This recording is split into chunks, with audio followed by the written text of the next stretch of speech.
ఆ తర్వాత చిరంజీవి గారితో కూడా చేశారు మీరు. చిరంజీవి గారితో 6 సినిమాలు చేశానండి. అదే అందరూ ఆ 5 నంబర్ అనుకుంటారు, కానీ మీరు అంతకన్నా ముందే గ్యాంగ్ లీడర్ చేశారు. గ్యాంగ్ లీడర్ చేశాను, రౌడీ ఎల్లుడి చేశాను, ఖైదీ నెంబర్ 150 చేశాను, సైరా నరసింహరెడ్డి చేశాను, గాడ్ ఫాదర్ చేశాను, వాల్తేరి వీరయ్య చేశాను బాబీ గారి డైరెక్షన్లో. ఆ బాబీ గారు నన్ను బాగా లైక్ చేస్తాడు. ఆ తర్వాత డాకు మహారాజులో కూడా మంచి వేషం పిలిచిచ్చాడు ఆయనే. చిరంజీవి గారితో 6 సినిమాలు చేశానండి. చిరంజీవి గారు నన్ను బాగా గుర్తుపడతాడు ఆయన. అది ఖైదీ నెంబర్లు కూడా మాట్లాడారండి కదా మీతో? ఖైదీ నెంబర్ 150లో నాకు ఎందుకంటే సత్యమూర్తి గారు, జి సత్యమూర్తి గారు రైటరు, అంటే దేవి శ్రీప్రసాద్ గారి ఫాదరు. ఓకే. నన్ను మొట్టమొదట కెమెరా ముందు నిలబెట్టింది ఆయన 87లో. నేను ఇక్కడ జాబులో ఉన్నాను అప్పుడు. 1987లో చైతన్య అని ఒక సినిమా చేశారు ఆయన. చైతన్యం అంటే భానుచంద్ర, సాగరిక, జయసుధ, తర్వాత చంద్రమోహన్ ఈ ప్యాడింగ్లో తీశాడు ఆయన. దాంట్లో నేను ఒక వేషం చేశాను రాళ్ళపల్లి గారితో. ఎందుకంటే వాళ్ళ సత్యమూర్తి గారు తోడోళ్ళు గారు మాతో వర్క్ చేసేవాడు, నాకు ఫ్యామిలీ ఫ్రెండ్. ఆయన తీసుకెళ్ళి ఆ తోడోళ్ళు గారు పరిచయం చేశాడు. అక్కడ నుండి సత్యమూర్తి గారు నాకు బాగా క్లోజ్ అయ్యాడు, ఫ్యామిలీ ఫ్రెండ్ అయ్యాడు. ఆ విధంగా ఆయన సినిమాలు 2-3 చేస్తారు. 2-3 సినిమాలు నాకు అవకాశం ఇచ్చాడు అప్పట్లో. ఫస్ట్ సినిమా చైతన్యం. ఓకే. చైతన్యం అవగానే ఆయనే డైరెక్షన్లో సూపర్ ఎక్స్ప్రెస్ ఒకటి చేశాడు, దాంట్లో కూడా చేశా. ఆ తర్వాత గ్యాంగ్ లీడర్ వచ్చింది చిరంజీవి గారి. ఆ గ్యాంగ్ లీడర్లు అంటే సత్యమూర్తి గారి ఇంటి పక్కనే విజయబాబు గారి ఇల్లు ఉండేది. నేను సత్యమూర్తి గారి ఇంటికి వెళ్తే పరిచయం చేశాడు. మా కజిన్ నేను ఆర్టిస్ట్ అని చెప్తే ఆ గ్యాంగ్ లీడర్లో క్యారెక్టర్ ఇచ్చాడు ఆయన నాకు. అప్పుడే జస్ట్ వెళ్ళి చేసి వచ్చేవాడు అనమాట. ఆ తర్వాత 4-5 సినిమాలు చేశాను. కానీ నాకెందుకంటే పిల్లలు చదువుకుంటున్నారు, చిన్నపిల్లలు, ఫ్యూచర్ ఏమన్నా పాడైపోతుందా, 15 రోజులు ఒకసారి మద్రాసు పరిగెత్తేవాడిని అని ఒకరోజు ఆలోచించి ఇక ఒక 10-15 సంవత్సరాలు పిల్లలు ఎడ్యుకేషన్ అయ్యే వరకు బయటికి వెళ్ళకూడదు అని డిసైడ్ చేసుకుని ఇంకా ఆ జోలికి పోలా. పిల్లలందరూ చదువులు అయిపోయిన తర్వాత అప్పుడు రీఎంట్రీ ఇచ్చానమాట. ఆ తర్వాత రాజన్న వచ్చింది నాకు. ఫ్యామిలీ కోసం, పిల్లల కోసమే, కేవలం పిల్లల కోసం. పిల్లల పెళ్ళిని అయిపోయిన తర్వాత అప్పుడు మళ్ళీ ఫీల్డ్లోకి వద్దాం, ప్రయత్నం చేద్దామని ప్రయత్నం చేసాం, క్లిక్ అయ్యాం. సో ఫ్యామిలీ సపోర్ట్ ఎలా ఉండేదండి? మీరు ఇలా బాగా, మా మిస్సెస్ కూడా సంతోషం, వాళ్ళు కోఆపరేట్ చేసేవాళ్ళు, మా పిల్లలు కూడా కోఆపరేట్ చేసేవాళ్ళు. ఇది నాకు ఫ్యాషన్ కదా. దాంట్లో ఏంటంటే డ్రామాలు వేసుకుంటూ ఈ తాగో తందనాలాడు లేదా జోదాలాడు పాడు చేసుకుంటే వేరే విషయం. నాకు అటువంటి అలవాట్లు ఏమీ లేవు. ఉంటే రిహార్సల్కి వెళ్ళటం, నాటకాలు వేయటం, సరదాగా ఉండటం, ఫ్రెండ్స్తో సరదాగా తిరగటం వరకు తప్పితే నాకు చెడు అలవాట్లని ఏమీ లేవు. ఇంకోటి సమ్మెట్ గాంధీ అని పేరు ఎలా వచ్చిందండి? గాంధీ గారి పేరు సమ్మెట్ అంటే నా ఇంటి పేరండి.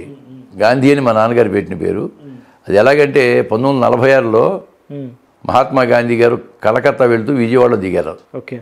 మహాత్మా గాంధీ గారు విజయవాడలో దిగుతున్నాడని తెలిసి మా ఊరి నుంచి ఒక 50 మంది 50 కిలోమీటర్లు నడుచుకుంటూ వెళ్ళారు. ఓకే. ఆయన అక్కడ 2 గంటలు 3 గంటలు ట్రైన్ దిగాడు. ఆయన ఆపారు ట్రైను. ఆపితే వీళ్ళందరూ వెళ్ళి చేతులు కలిపారు. మా నాన్నగారు కూడా మహాత్మా గాంధీ గారిని చేతులు కలిపాడు. కద్దరు, మా నాన్నగారు రాట్నం ఉడికేవాడు, కద్దరు బట్టలు వేసేవాళ్ళు వాళ్ళు. ఆ విధంగా మహాత్మా గాంధీ గారిని కలిసిన తర్వాత అప్పుడు ఏమన్నా పిల్లలు పుడితే, మగవాడు పుడితే గాంధీని పేరు పెట్టాలనుకుని ఉంటాడు ఆయన. ఆ తర్వాత మా అక్క పుట్టింది. ఆ తర్వాత 200 సంవత్సరాలు నేను పుట్టా 50లో. పుడితే ఎవరో చెప్పారట, పొలంలో పని చేస్తూ ఉంటే మా నాన్నగారు మగపిల్లడు పుట్టాడయ్యా అని చెప్పి. అప్పుడు ఏమన్నా మంత్రసాని వాళ్ళు చేయటమే కదా. అప్పుడు వాడి పేరు గాంధీ అన్నాడు. అలాగే గాంధీ అయిపోయింది అంతే. సమ్మెట ఇంటి పేరు, గాంధీ అనేది మామూలుగా పేరు, సమ్మెట గాంధీ అయింది. సో అంటే ఫ్యామిలీ బ్యాక్గ్రౌండ్ ఎలా ఉండేది? అందరూ నాటకాలు వేసేవాళ్ళ మీరు, మీ ఫాదర్? ఏమీ లేదండి, ఏమీ లేదు. మాది రైతు ఫ్యామిలీ. నాకు 3 అక్కయ్యలు 3 అన్నయ్యలు, అందరూ రైతులే. నేను ఒక్కనే చదువుకుని బయటకు వచ్చా. ఓకే. రైతు అంటే మాకు బాగా 10 ఎకరాలు ఉండేది. బాగానే మాకు యావరేజ్ ఫ్యామిలీ, మంచి స్థితిమంతం కాదు కానీ యావరేజీ. 10 ఎకరాలు మా సొంతం ఉండేది, ఒక 30 ఎకరాలు కవులకు ఉండేది, 40 ఎకరాలు చేసేవాళ్ళు మా బ్రదర్స్. 3-4 జతల ఎడ్లు, పాడి గేదెలు, అది హంగామాగా ఉండేది. ఇప్పుడంతా మా నాన్నగారు అమ్మగారు పోయారు, మా అన్నయ్య పెద్ద అన్నయ్యలు 2 పోయారు, వదినలు 2 పోయారు. ఇంకా అక్కడ ఎవరు లేరు, ఒక్క అన్నయ్య వదిన మిగిలారు అంతే. ఓకే. అప్పుడు మా చిన్నప్పుడు తలుచుకుంటే ఒకప్పుడు ఎలా ఉండేది సంసారం, ఇట్లా అయిపోయిందా అని బాధపడతా ఉంటాం. ఎప్పుడన్నా ఊరు వెళ్ళినా 1 గంట ఉండి రావడం తప్పితే అక్కడ ఉండలేని పరిస్థితి. ఊరి మీద మమకారం అయితే ఉంటుంది కదా. వెళ్తే ఊళ్ళో వాళ్ళందరూ బాగా ఆప్యాయంగా మాట్లాడతారు. ఇప్పుడు సినిమాల్లో వస్తున్నావు, సీరియల్లో వస్తున్నావు, కూర్చుని ఏదో మర్యాద చేయబోతుంటారు. నాకు మర్యాద ఎందుకు, నాకు పుట్టినూరు ఇది.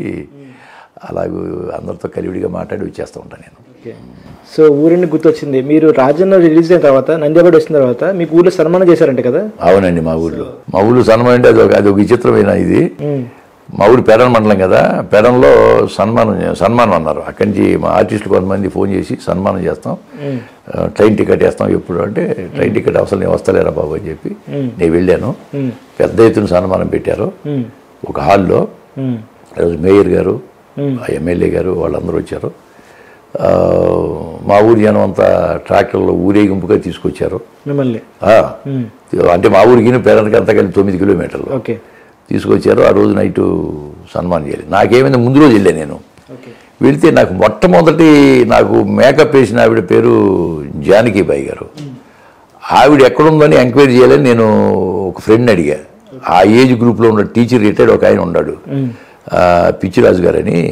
ఆయన ఎంక్వైరీ చేశా, ఏమండి జానకీబాయి గారిని ఒక టీచర్ ఉండేదండి మాకు 8th క్లాస్లో మా టీచరు, ఆవిడ ఎక్కడుందో మీరు చెప్పగలరా అంటే, అయ్యో బందర్లో పలాస్పేటలో 6 ఇల్లు ఆవిడదేనని చెప్పాడు. అంటే నైట్ 8:30కి, ముందు రోజు నైట్ 8:30కి మా అబ్బాయిని కారు తీసుకుని వెళ్ళాను నేను, మన్నయ్య గారి అబ్బాయిని తీసుకెళ్తే అలా ఆయన బయట కూర్చున్నాడు, మాట్లాడతారు ఎవరో. నేను నమస్కారం అండి అన్న. ఎవరండి అన్నాడు. నా పేరు గాంధీ అండి, జానకిబాయి గారు నాడు ఇల్లు అంటే, ఇదేనండి మా మిస్సెస్ అన్నాడు. అలా ఆయన కూడా తెలుసు నాకు. నేను ఒకసారి మాట్లాడండి, నా పేరు గాంధీ, మా ఊరు పలానా ఊరు, మా టీచర్ అండి 8th క్లాస్లో, ఈ మధ్య నేను రాజన్న సినిమా చూసి చేశానంటే, రాజన్న మీరే కదా, మనం చూసామండి మేము సినిమా మీది, రెండు అని చెప్పి మర్యాదగా తీసుకెళ్ళాడు. అప్పుడు ఎప్పుడో నేను 50 సంవత్సరాల క్రితం చూశాను ఆవిడ చాలా హీరోయిన్ లాగా ఉండేది, మంచి అందంగా ఉండేవారు ఆవిడ. అటువంటిది ఈవిడ మోకాళ్ళు నొప్పులుగా వరుస పాప కుంటుకుంటూ వచ్చారు. ఎలాగైనా కాళ్ళ మీద పడ్డాను. ఎవరయ్యా అంది. నా పేరు గాంధీ అమ్మ, 8th క్లాస్లో మా టీచర్ మీరు, ఫస్ట్ నాటికించారు నాతో, నా ముఖాన్ని రంగించారు మీరు. ఈరోజు నేను హైదరాబాద్లో జాబ్ చేసుకుంటూ రాజాన సినిమాలో చేశాను, దాంట్లో నాకు నంది అవార్డు వచ్చిందమ్మ అంటే, రాజాన సినిమాలో నువ్వేనాయనా చాలా బాగా చేసావు నాన్న. గుర్తుపెట్టారండి? ఏం గుర్తుపడతారో, ఎప్పుడో 15 సంవత్సరాల వయసులో ఉన్నప్పుడును, ఇప్పుడు 60 సంవత్సరాల వయసులో ఏం గుర్తుపట్టగలరు. మేము మనం చూసాము, నేను ఈయన చూసి వచ్చాను సినిమా, చాలా బాగా చేసావయ్యా. రేపు పెడలో నాకు సన్మానం చేస్తున్నారమ్మా, మీరు వస్తే నాకు బాగుంటుంది, మీరు వాళ్ళు ఇద్దరు రావాలి అక్కడ అన్నాను. తప్పకుండా వస్తున్నాం, మేము వస్తున్నాం అంతే అంది. సరే నెక్స్ట్ డే ఈవినింగ్ 7 o'clockకి సభ స్టార్ట్ అయింది. మేడం వాళ్ళ ఆయన ఇద్దరు వచ్చి కూర్చున్నారు ఎదురుగా.